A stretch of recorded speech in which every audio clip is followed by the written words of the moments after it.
Hello everyone, today we're going to be talking about the importance of soul shields. So I see a lot of people running around with, with their 8-piece Vortex Temple, and they think that they're done with soul shields and they need to be focusing on their bracelet or their rings or earrings and other gear instead of their soul shields. But I want to let you guys know that soul shields are actually a very important part of your DPS. The main reason is because all of your gear over here are multipliers. They help increase your AP, they help increase your skill modifiers and stuff like that. However, your base stats don't actually change. So your base stats are like these, you've got your accuracy over here, you've got your critical, you've got critical damage and stuff like this. And 11 over here is saying hi. So anyway, back to the main point. So I was talking about soul shields. So a lot of people, they don't realize how important soul shields are, because you can see over here that my piece 4, my piece 5 have critical accuracy, and my piece 6 does not. My piece 6 has critical evasion. So you can see over here when I go to my remote stash that I've rolled 1, 2, 3, 4, 5, 6, 7, 8. I've rolled piece 6 8 times and I still have not gotten a critical accuracy one. So what am I doing? Why am I holding on to these soul shields? Is because later on I will be reinforcing them. So you can see over here that this one's critical evasion, while this soul shield over here has critical defense. So I can put that in and I can increase my critical stat as well as my HP stat so that it can increase these modifiers. It's very important that you try to max out these stats because they do add up a substantial amount of HP, critical chance, and accuracy, which will help you a lot in the long run. However, you only want to reinforce soul shields that are perfect. So if you're talking about Vortex Temple soul shields, every soul shield except for pieces 1, piece 3, and piece 7 can roll critical accuracy. So you would like to get critical accuracy on all of those soul shields except for 1, 3, and 7. And for 1, 3, and 7, you want to roll critical and an off stat. So either defense, either double HP, either evasion, either block, depending on what you need and what's your playstyle. And the reason why you want critical on all your pieces is because the majority of your damage is going to come from critical strikes. So the higher critical you have, the higher critical rate you have, so the more often you crit.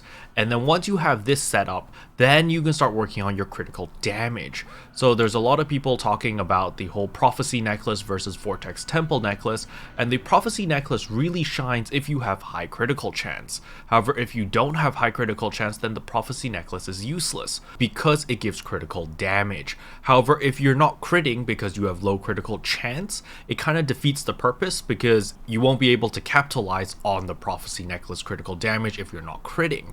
And so before you get your Prophecy Necklace, I highly recommend people to work on their soul shields. You really want to get a lot of crit and you want to get this critical stat as high as possible.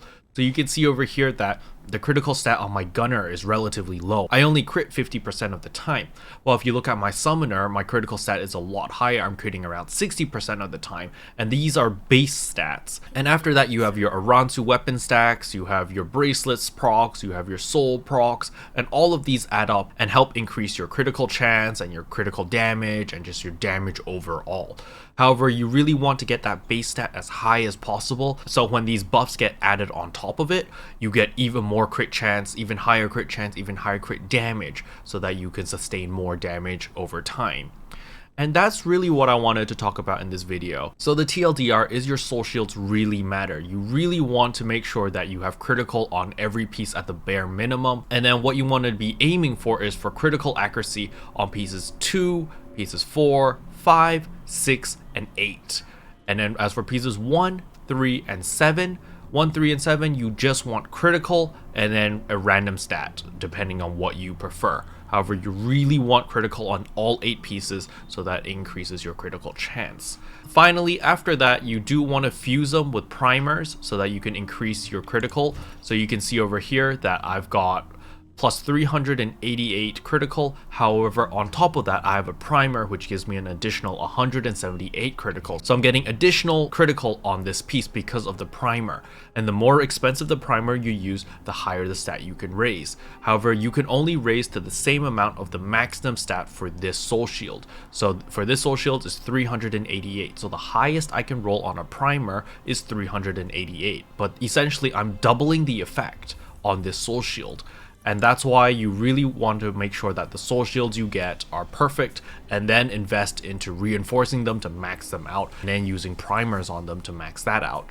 At the very beginning, what I recommend most people to do, because you're not going to get perfect soul shields right at the get-go, but what you can do is you can buy these cheap artisanal critical soul shield primers, and they only cost one of these artisanal shield bases, and you should buy 8 of them and put them on every soul shield, because that does increase your critical chance significantly. We're talking about almost 10%. So you really do want to buy this and make sure that if your soul shields are not the best, like maybe you have like a P6 like mine, it's a critical evasion, and you're just holding off waiting to get the perfect critical accuracy soul shield, you can just use primers and just use and get a critical stat on it. A good example is over here for my Twilight Temple piece 1, because I want the Twilight Temple 3-piece bonus. However, this piece 1 is horrible, right? It's HP, it's block, and evasion.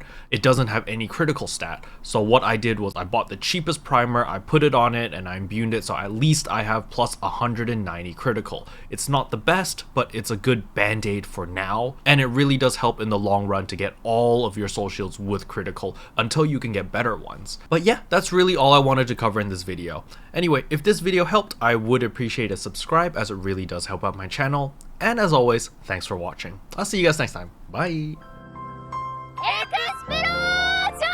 What can I say except you're welcome for the healing?